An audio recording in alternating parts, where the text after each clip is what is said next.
Bonjour chers frères et sœurs, je vous salue, vous qui aimez l'histoire. Alors nous reprenons la série de vidéos sur l'ouvrage de Sarwat Anis al-Asyouti intitulé Origine égyptienne du christianisme et de l'islam. Voilà.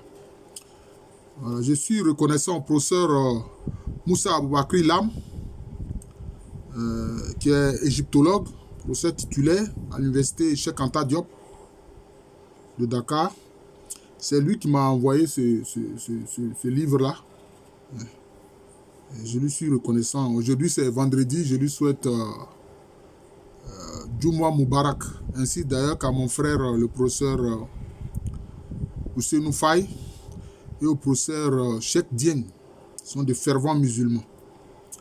Alors, donc, dans cet ouvrage, il essaie de montrer, cet auteur-là, Sarwat Anis al-Asyouti, que l'islam et le christianisme tiennent de beaucoup de leur doctrine, etc., de leurs pensées, de leurs rituels de l'Égypte antique. Voilà, de l'Égypte antique. Alors il écrit, les gros commerçants de la Mecque se dressent contre Muhammad, malmènent les premiers musulmans et veulent forcer le prophète à reconnaître les idoles, source de leur profit tiré du pèlerinage au temple d'Al-Kaaba. Le prophète au début n'est suivi que par les esclaves et les pauvres. Est-ce que les esclaves pouvaient le suivre contre leur maître? Bon, ça c'est un problème. Parmi lesquels se trouvent des non-arabes, une quinzaine des adeptes de Muhammad afin d'échapper à la brutalité des commerçants de la Mecque se réfugient dans l'Éthiopie chrétienne. Bon, ça c'est une tradition qui dit ça. En effet, Muhammad se tourne d'abord vers le christianisme, plus précisément vers les enseignements de Jésus. En une vision nocturne qui rappelle celle de Paul, Muhammad rencontre Jésus dans le temple d'Al-Kaaba, siège central du culte à la Mecque. Malik, dans son Muwatta, l'un des tout premiers recueils de la tradition, rapporte le hadith suivant. Le prophète dit: je me suis vu cette nuit à la Kaaba. J'ai vu un homme brun. Il dit Jésus est brun. Vous entendez? Comme le plus beau qu'on puisse voir des hommes bruns. Ayant une mèche de cheveux qui descend au bas de l'oreille, comme la plus belle qu'on puisse voir des mèches. Il l'avait peignée et elle faisait couler de l'eau. Ah, ça, c'est l'eau vivante. Il s'appuyait sur deux hommes et tournait autour de la Kaaba. J'ai demandé, qui est-ce? On me dit, c'est le Messie, le fils de Marie. Voilà, donc c'est ce qui est rapporté ici, notamment une vision de Muhammad sur la personne de Jésus. Un homme brun. Jésus est un homme brun, mais c'est ça. Parce que les Hébreux, c'est le fruit d'un métissage. Le prophète dit, je me suis vu cette nuit à la Kaaba. Donc c'est ce qu'il a raconté, donc c'est déjà fait. Dès lors, la personne transcendante de Jésus ne cessera d'exercer sur Muhammad et sur l'ensemble des musulmans un ascendant durable, une fascination charismatique. Issa ibn Mariam, c'est-à-dire Jésus, fils de Marie, tel qu'il sera appelé par les musulmans au cours des siècles, devient par son ascétisme, sa bonté et son sens de la justice le modèle que tout musulman pieux voudrait atteindre. C'est tout d'abord Muhammad lui-même qui déclare être le frère de Jésus. Je suis parmi tous les humains le plus proche de Issa, c'est-à-dire Jésus. Les prophètes sont les fils du même père et de mères différentes. Entre moi et Issa, Jésus, aucun prophète ne s'intercale.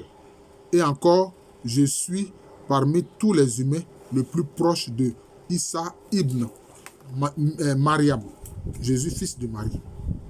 En ce monde et dans l'autre, l'on dit, comment cela, ô apôtre d'Allah? Muhammad dit, les prophètes sont des frères, les fils du même père et de mères différentes. Leur religion est une. Entre nous deux, Jésus et moi, Muhammad donc, aucun prophète ne s'intercale. Muhammad croyait à la parousie, c'est-à-dire au retour glorieux de Jésus à la fin des temps, en vue de l'accomplissement du jugement dernier. Dans un hadith, le prophète de l'Arabie dit, Issa, c'est-à-dire Jésus, restera sur terre lors de sa descente 40 ans, puis il mourra et les musulmans prieront sur lui et l'enseveliront. Par contre, c'est Muhammad qui prendra le relais de Jésus au jour du jugement. Le prophète, d'après certains hadiths, sera le premier à ressusciter d'entre les morts. Il sera alors le prédicateur des êtres humains quand ils afflueront, leur annonciateur de la bonne nouvelle quand ils désespéreront. Car Muhammad est le rassembleur à la suite duquel les hommes se rassemblent. La médiation lui sera donnée. Le thème de la parousie de Jésus est développé par d'autres hadiths. De toute évidence tardif, après les démêlés avec les Juifs et après l'imposition de la jizya aux non-musulmans. Sans doute c'est un impôt. La jizya, c'est un impôt qui a été imposé aux non-musulmans, c'est-à-dire aux Juifs et puis aux chrétiens. L'un des narrateurs de ces hadiths est Abu Huraira, accusé de mensonge par Aïcha et par les compagnons du prophète. Selon ces hadiths, Jésus reviendra à la fin du temps quand l'heure sonnera. L'Antichrist alors paraîtra, menant avec lui 70 000 Juifs. Jésus tuera l'Antichrist et Allah vaincra les Juifs. Ah, attends, il faut que je lise bien. Jésus vaincra. L'Antichrist alors paraîtra, reviendra à la fin des temps, quand l'heure sonnera. L'Antichrist alors paraîtra, menant avec lui 70 000 Juifs. Jésus tuera l'Antichrist et Allah vaincra les Juifs. Alors là, puis Jésus sera le juste juge et l'imam équitable de la nation de Muhammad, les musulmans. Jésus cassera la croix. Allah vaincra les Juifs. Cela veut dire que sans doute, Allah va amener les Juifs à se convertir à l'islam. Sans doute, c'est ce que ça veut dire. Voilà. Jésus cassera la croix, égorgera le porc, symbole de Seth, Satan, abolira la jizya, impôt que paient les chrétiens et sans doute aussi les Juifs, et délaissera l'aumône, car les biens seront tellement abondants que les hommes n'en voudront pas. La discorde et la haine cesseront. Le mal sera extirpé au point que le nouveau-né introduira sa main dans la bouche du serpent sans dommage et le nouveau-né mettra en fuite le lion sans préjudice. C'est-à-dire que c'est comme si c'est le monde nouveau eschatologique. Voilà, c'est ça. Le mal sera extirpé au point que le nouveau-né, etc. On s'est dit, le loup se tiendra parmi les troupeaux comme son chien gardien. La paix se répandra sur la terre comme l'eau emplit le récipient. Ça, ce sont un peu ce que aussi dit Isaïe. Il dit les fins dernières, ou alors il n'y a plus de mal sur terre. Voilà. L'islam se propagea au début en cachette afin de déjouer la brutalité des gros commerçants polythéistes. Les tout premiers musulmans formaient une secte secrète avec des signes conventionnels pour se reconnaître et pour communiquer de loin l'un avec l'autre. Parmi ces signes conventionnels figure le port des cheveux. Les chrétiens de l'Arabie au temps du prophète se peignaient les cheveux flottants alors que les Arabes idolâtres les séparaient par une raie. Muhammad aimait se conformer aux chrétiens en toutes choses tant qu'il n'aurait pas reçu d'Allah un ordre contraire. Aussi, Muhammad, en cette première phase, se peignait les cheveux flottants. Plus tard, quand il changea de camp, il pratiqua une raie. Bon. Là, je ne vois pas trop le lien avec comment on peut appeler ça, l'Égypte antique. De plus, le chef de la communauté chrétienne de Najran portait le titre d'Al-Aqib, le successeur. Muhammad se choisit de même parmi les titres qu'il revendiqua celui d'Al-Aqib, c'est-à-dire le successeur. Tout comme les chrétiens, Muhammad restera monogame durant cette première phase de sa vie publique.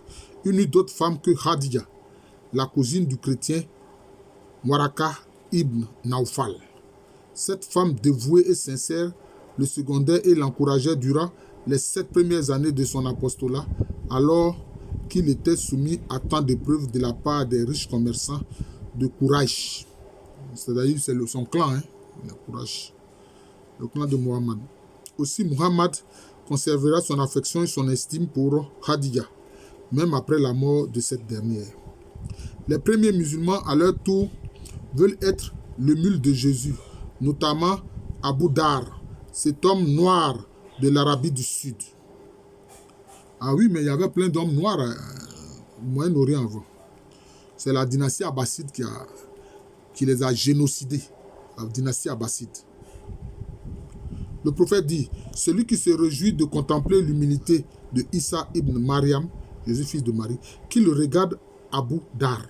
Celui qui se réjouit de contempler le renoncement de Issa ibn Mariam, qui regarde Abu Dar.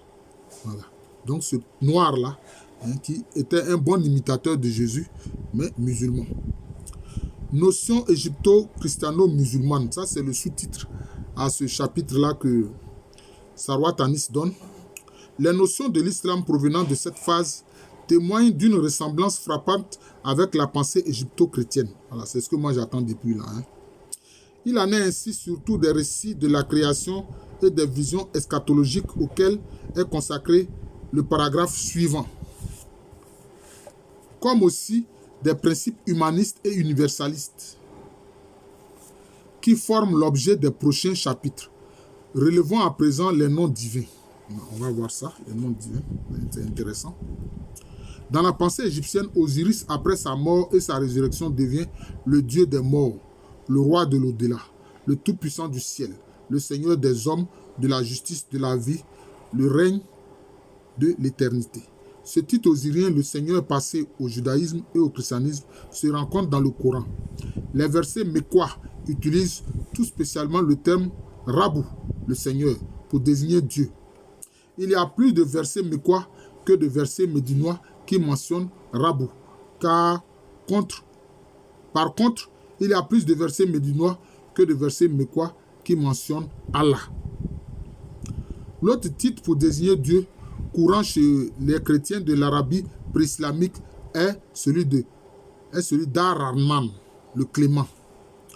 La très grande majorité des versets coraniques qui mentionnent Ar-Rahman se révèlent des versets mécois, 52 fois sur un total de 57.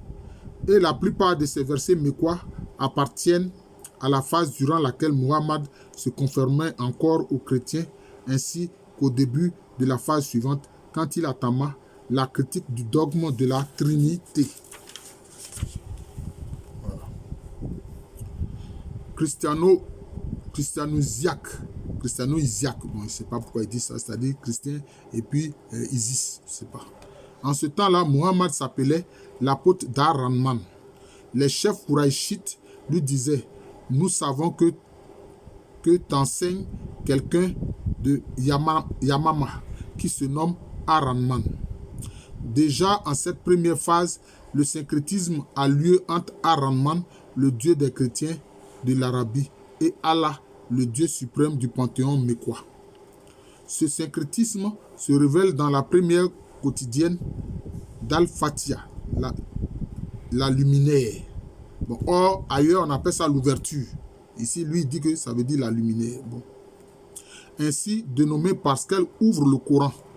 Et dans certains versets mécois, dit invoque Allah ou invoque Ar-Rahman, qui que tu invoques à lui les plus beaux noms. Voilà. Les thèmes de la prédication sont conformes à la pensée égypto-chrétienne, humaniste et universaliste. Le principe du partage prôné par les sages égyptiens au cours des 3 millénaires avant Jésus-Christ est placé par l'Évangile en tête des grands principes socio-juridiques. Le Coran, dès la première phase à la Mecque, parle du droit certain des pauvres et démunis sur les biens des riches. L'allégorie du chameau et de l'aiguille est utilisée dans l'Égypte à propos du riche égoïste. Le Coran emploie la même allégorie dans une séquence de versets qui condamne l'équité et la violence injuste. L'iniquité et la violence injuste. Diverses paraboles de la sagesse égyptienne et de l'évangile sont adoptées par le Coran et le Hadith. Le plus notoire est la parabole du semeur. Le sage Amenemopé, vers 1420 Jésus-Christ, donne la parabole des 2 arbres. Quand l'impulsif dans le temple, il est comme un arbre qui grandit trop à l'abri. La pousse et ses rameaux ne durent qu'un moment. Et il finit dans le bûcher. Le flottage l'emporte au loin. Ou bien la flamme est son linceul. Mais le vrai silencieux qui est mis à l'écart est semblable à un arbre qui a poussé dans un pré. Il est verdoyant. Il double sa récolte. Il se dresse devant son possesseur. Ses fruits sont doux, agréables, son homme, et il finit dans le jardin. Bon, ça c'est une parabole qui concerne l'arbre. Effectivement, Jésus a utilisé aussi cette parabole-là qui concerne l'arbre. Et puis aussi, on trouve ça dans l'Ancien Testament. La même parabole se trouve dans l'Évangile. Le semeur est sorti pour s'aimer.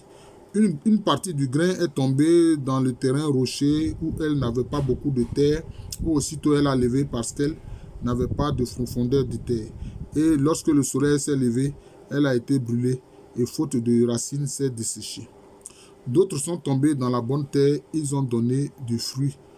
En montant et en se développant, ils ont produit l'un 30, l'autre 60, l'autre 100. Ceux qui ont sémé sur les endroits rocheux sont ceux qui, quand ils ont entendu la parole, l'accueillent aussitôt avec joie, mais ils n'ont pas de racines en eux-mêmes et sont les hommes d'un moment. Surviennent ensuite une tribulation et une persécution à cause de la parole, aussitôt ils succombent.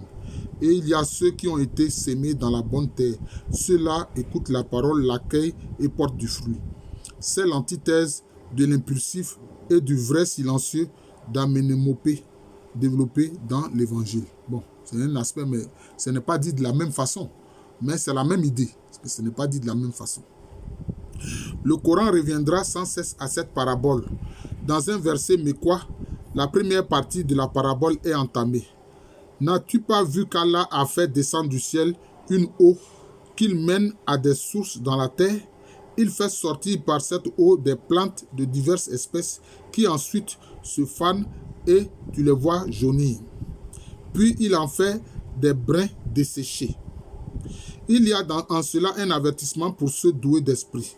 Le reste de la parabole est utilisé par le Coran dans les phases subséquentes en Médine. Dans l'évangile, le grain qui tombe sur la bonne terre donne du fruit par 100. Dans le Coran, ceux qui dépensent leurs biens dans le sentier d'Allah sont comparés à un grain qui produit 7 épis et dont chacun donne 100 grains. Car Allah augmente les biens à qui il veut. Allah est large et omniscient. Enfin, un verset de la troisième phase, reprenant la parabole du semeur, cite expressément l'évangile comme source. Les compagnons de Muhammad sont dévoués et pieux, dit le texte. Leur exemple dans l'évangile est comme une sémence qui a poussé, elle grandit, elle grossit et s'affermit sur sa tige. Elle réjouit le semeur et courrouce les infidèles, c'est-à-dire rendre les infidèles mécontents. Allah a promis à ceux qui auront cru et fait les bonnes œuvres un pardon et une immense rétribution. Vient ensuite dans la première phase à la Mecque la parabole du festin. Jésus dit, il en va